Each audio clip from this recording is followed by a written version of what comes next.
Katt Williams, Black Tree. Take one of one.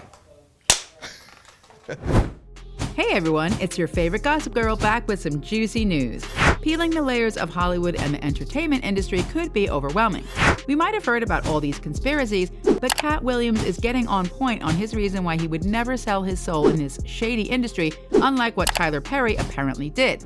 For sure, these kinds of stories are nothing new, especially for those who have been in the industry for quite a long time and remain to be icons. Well, as for Katt Williams, he would not let popularity ruin him, as he refuses to sacrifice everything just to be as highly recognized as the others. Williams was not the only person who was touched on this topic and the possibility that there is something darker and deeper behind the things that we are seeing on our screen. There are a lot of things that we do not know about our favorite artists. For sure, those who are reaping the benefits and perks of being at the top would not be exposing the big bosses in the industry. But those who refuse to be under their control are out here warning the people, especially the fans, of the things that go on behind closed doors. Illuminati, or the existence thereof, has been a very sore but interesting topic in Hollywood. Accusations towards tons of artists being one have been going around for ages. Apparently, Katt Williams believes in its existence and how a huge number of celebrities are under their control, including Tyler Perry. First of all, let's be very, very clear. It is possible that there isn't anything funnier than a guy in a dress. And if that's the case, then it might also be said that there's nothing funnier than a black guy in a dress. He even made a bold statement in BET before saying, "The true unknown dynamic of the Illuminati is that for those of us who hurt the Illuminati and do battle against them, we know they're real." The interesting part is, we're all trying to be the Illuminati at the end of the day because those are the enlightened ones. It doesn't really matter that this group is enlightened under fictitious circumstances, it is what it is nonetheless. He went on, "It's about having the information. And as long as they have information that we don't have, then they will continue to be as real as they have always been. But they are not in any way as cocky as they'd like to be, because we give them any chance we get. They hate publicity. They hate to hear their names." To be honest, he is one of the only few guys who openly call out these people. His interview with Black Tree TV has also been controversial, as he delved deeper into his role in Scary Movie 5. Everything he claimed that day was unfiltered. He bravely talked about how many elite celebrities and A-listers, especially black actors, actresses, and entertainers, are being controlled in this shady industry. He also mentioned about black actors who were being forced to wear dresses on screen often. Here he was talking about Kevin Hart after he wore a dress in SNL. I'm saying, at the end of the day, Kevin doesn't have to worry about what people are going to say about him wearing a dress because of the long line of dress-wearing people before him. So now we have Big Mama's house 1, 2, and 3. Yeah. I've never seen Madea in a pantsuit. I think she wears a dress. If you have known Katt for a long time and have been watching his interviews for a while now, you would know that he is often after Tyler Perry and how he is allowing the supposed Illuminati to take control over him and his career. This clip is just an example. To be honest, Katt's claims about this dress ritual for black actors has been pretty obvious because according to him, these people do not really have another choice but to do as their higher-ups are saying. Kevin Hart himself was asked about this.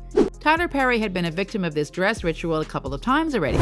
And when it was Kevin's turn to comment on such claims, his remark was really ironic and confusing at the same time. He said that he would not dare cross that line. Obviously, it was all before he wore that dress in SNL. I guess if you want to stay in the business and stay out of threat, then you have to do what you gotta do. I swear, this industry is a lot, and you can enjoy all that glitz and glamour, but to what extent? These people are already popular enough, and a lot of fans support their shows and all that, yet they still have to do that dress ritual. Now I wonder, what could be the possible consequences if they refuse? Want to know the answer? Then keep on watching and subscribe to our channel right away to know more stories like this about your fave celebrities and others. Now, going back to the video. So, why are these artists even being forced to wear dresses? Does it symbolize anything? Well, of course it does. Many of them would not even do that if it is nothing. But rumor has it that these attires were supposed to show their loyalty to whoever it is that is controlling them and forcing them to do things beyond their boundaries. Add to the fact that it is certainly a way to humiliate these artists as well. It seems like Katt Williams is really keen on stopping more black artists from being controlled by anyone to stay at the top. Well, people who have been into these kinds of conspiracies knew that Katt was not the first and only person who had this drive to expose these people. You must have heard about Dave Chappelle's take on this subject as well, and how there are some twisted details behind the Hollywood industry. He has been very open about how you would be in possible danger if you tried to go against these people or break free from their control. I mean, he himself experienced what it was like to be in that situation. One day you are famous and popular, you reject a deal, and the second thing that you know, you are out of the game and are being labeled crazy, or you are in deep with other issues and controversies. You know, that is what happened to him and to other artists who would not follow the orders. The recent incident that happened to Jamie Foxx is also a great example because people have been mentioning the possibility that there is someone out to sabotage Jamie's life and his career. By the looks of it, he also tried to disobey a rule or tried to get out of the boss's clutch, which is why he and his family have been so tight-lipped about his health condition. The next thing that was announced is his new project with his daughter. Maybe they agreed to this project because that is what he had been ordered to do, even though he is still not yet fully recovered. Come on. If what happened to him was really severe that they cannot even disclose what happened or what medical scare he had gone through, it means that he needs more time to rest and take a break from all the stress. Yet here he is accepting a new project.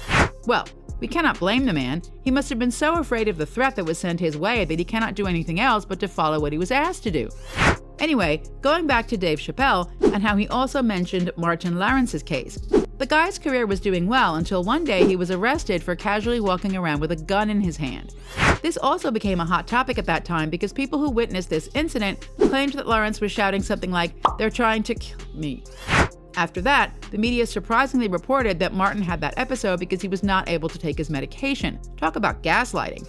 Also, this seems to be a pattern because whenever an artist tries to speak up about those who are trying to harm them in their career, something bad always happens to them, or reports would start going around about how their mental or physical health are not stable. This was Dave's take on Martin's situation and what happened to him. This interview of him shed light to what might have actually happened and why he decided to take off and leave his skyrocketing show and career all of a sudden. Chappelle also experienced being called crazy for walking out of the $1 million deal offered to him. But the guy knows how to take a stand, as he continually denied all these accusations about him. On one of his interviews, he said, "I'm not crazy, I'm not smoking crack, I'm definitely stressed out." He also mentioned, "There were things that overwhelmed me, but not in the way that people are saying. I haven't spent any of the money. All that stuff about partying and taking crack is not true. Why do I live on a farm in Ohio? To support my partying lifestyle?" Dave also made sure to give some examples to prove his point about the shady deals that are happening in Hollywood. Katt and Dave believe in the dress ritual as well. But not like the other entertainers, Dave refused to wear that dress and never showed his allegiance to the people who wanted to control his life and decisions about his career. Katt was sure that Dave had gone through a difficult time because of how he took a stand.